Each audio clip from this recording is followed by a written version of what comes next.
It's interesting when you're going into something like this, because for me, like, it's getting into a business. We run 9 companies. Okay, so all right, so 9 companies. How do you get into this company? You find a problem, and then you look for the solution on how you would fix it that's maybe different than others. And then what demo are people not in? And then maybe use a certain strategy, blue ocean strategy that, hey, they're not in this market or whatever. And then you make the adjustments. In a movie sense, what is that process? What is the process of doing a movie or doing a documentary? Is it, let me see what story hasn't been told? Or is it, man, I like the story, I'm going to write a script? What's that process of starting a business? Because each movie, I remember sitting down with Aaron Spicer, who said each movie is a business. That's right. You're an entrepreneur. You got to look at every movie as a business, right? Yeah. So what is the process of saying, the next business I'm going to build is going to be Wall Street?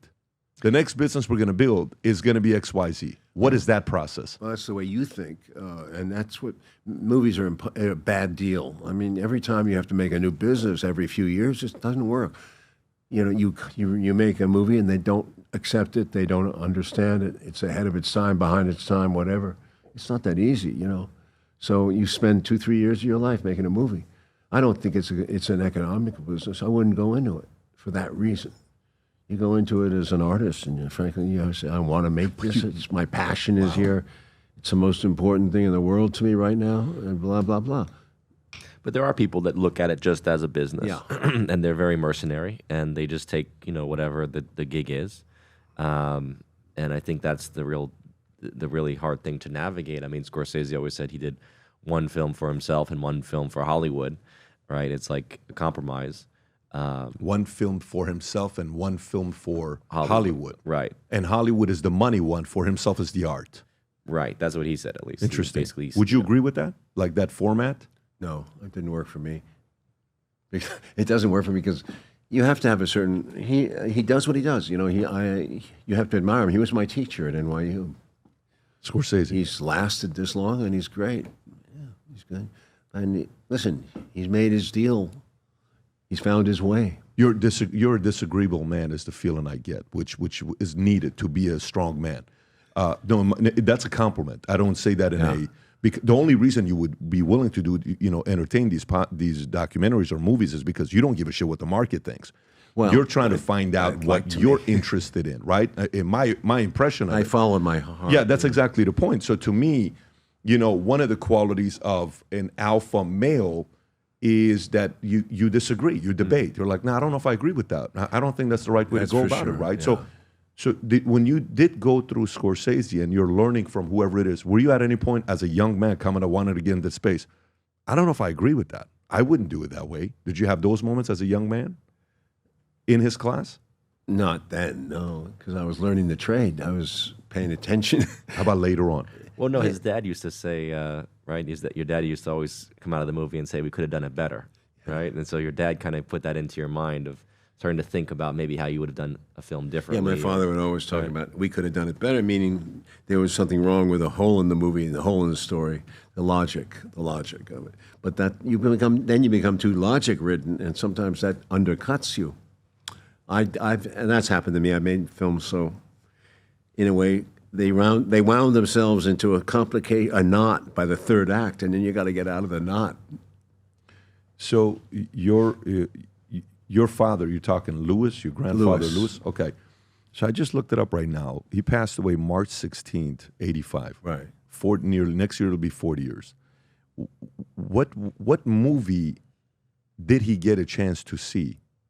Did he get a chance to see any of your work, or no? Not the features. You saw The Hand, my horror film, and Seizure, my first film out of NYU. Yeah, no, but I had written Midnight Express, so he knew that I was on my way in that business. And I've written Conan and my screenwriting stuff. He did a cameo in Scarface. Really? He did. Yeah, that's walking by down the street here in Miami. When did Scarface come out? In Miami, yeah. 83? Did he watch Scarface? Yeah, sure he did. What did he say about it? He got a kick out of him. But when you watched it with him, Were you uncomfortable? Were you like watching him watch it, or no? Were you just, hey, here's the art we made, let's watch it? No, I never saw it with him because my dad was, he was an economist. He was very Logical. very much a Wall Street man. But even at the end of his life, he started his conservatism was vanishing. He said at the end of his life, he said, we made a big deal about Russia all my life. That was a thing in the Cold War. It was a really big deal. He scared the shit out of me when I was a kid. So by the end of his life, by the late 70s and early 80s,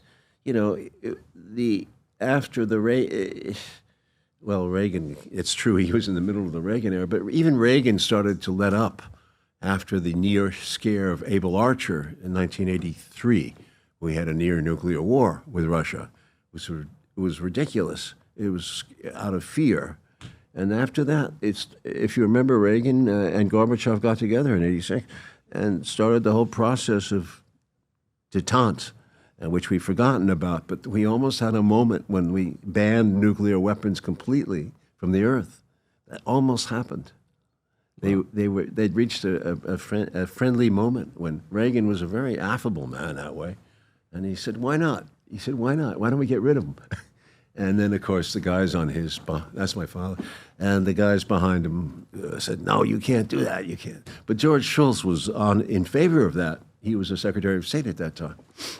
So it's possible. I mean, we can think differently, but sometimes we close up into our balls of fear. Did you write Wall Street based on stories he would tell you from Wall Street, or no? No, that was based on the fact that we had all those scandals and those young people were starting to make money, you see. My dad was the old Wall Street. That's what I pictured that in the picture with Hal Holbrook and the father figure of Martin Sheen, who was a union leader. The younger crowd was amoral. A lot of them were like into the business. People were making big money. I mean, I don't know if you remember 83, 84, 85, people were making millions of dollars at the age of 28, 29. That was outrageous. We never had even seen that kind of money before. Young people were supposed to, you don't make big money until your 40s, 50s, right? That all changed. Yeah. And later on, the movie that a lot of guys watch that was, form of Wall Street was Boiler Room, right? Where the J.T. Marlin, I think that's what it was called, the firm, J.T. Marlin or whatever. That's right. So this was first time, we got a chance to watch Vin Diesel on what he did, Wood, or whatever the call was. Ben Affleck, talking about his, Ferrari, this is my house, this is my this is my that. It's a phenomenal movie, but it shows the world of penny stock. And I think I even remember somebody saying this was depicting what Jordan Belfort did, that later on ended up being the Wolf of Wall Street. I read that somewhere. I may be wrong. That's true. Yeah. Yeah, that was a penny stock crowd, but they were never mainstream. They were the side stream. The people I'm talking about were mainstream. They were joining the mainstream, and they were controlling the stocks. We had those people. They were coming on, and if you look very closely at the Gordon Gekko types, ended up being the banks by the 2010 period when I did Wall Street Money Never Sleeps, because that was the idea, is that the independent traders became this, by 2010, had so gamed the system and so inflated the system that they were the new chiefs. You're going to think I'm crazy when I tell you this, but the last 13 and a half years, I've been working on my first fiction book to write, ever. Fiction book to write. And while I finished this book, a year ago, I got the strangest phone call about one of the characters in the book where the guy wanted to meet with me, and he read the book. And afterwards is like, wait a minute, am I the villain in the book? This is a story about a character named Asher, who is half Armenian, half Assyrian, whose father was involved in the Iranian Revolution, linked to Savak, working with the Shah, that they escape, and he gets recruited to a secret society. Well, when you go to the secret society, it's been around for a couple thousand years. They've developed some of the craziest leaders of all time, and they test you. There's unique tests that they have at the society where they test to see your emotional mental toughness. One of the tests that they have is very rigorous. It's purely mental. Of course, there's a physical one, but one is mental and emotional. If you're Armenian, if you're Syrian, if you're Persian, this is a book you're going to be reading and saying, holy moly, this is the kind of stuff you talk about in here? Yes. If you're somebody that's fascinated by history, this is a book for you. Characters. There's a technology that this society, secret society, builds where you go into a vault. I won't spoil it for you. When you go down, they have a technology where you get to sit down and watch and have a 3-4 hour conversation with Tupac. You can set up a debate between Karl Marx and Ayn Rand. Karl Marx is in the book, who wrote Communist Manifesto.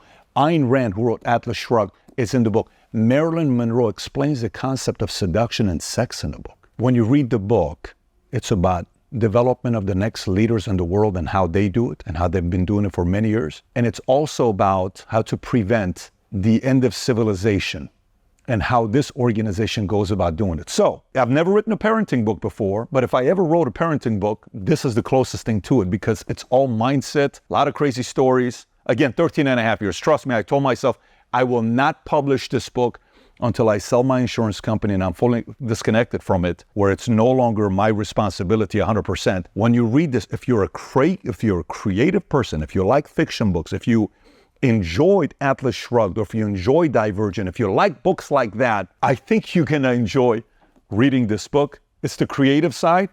Business books is very easy. Here's how you do it. Here's how this how it works. This is very creative. If you haven't placed the order yet, now you can order it on Simon & Schuster, Amazon. I'm going to put the link up below somewhere here, maybe even in my profile. Go order the book and read it. I've never written a book where I can't wait to read your reviews to see what you think about this book. So I'm going on this wild journey and we have some plans with this book here. If you support the things that I work on, I would appreciate you going and reading the book, order the book on Amazon, and then post a review. If you enjoyed this video, you want to watch more videos like this, click here. And if you want to watch the entire podcast, click here.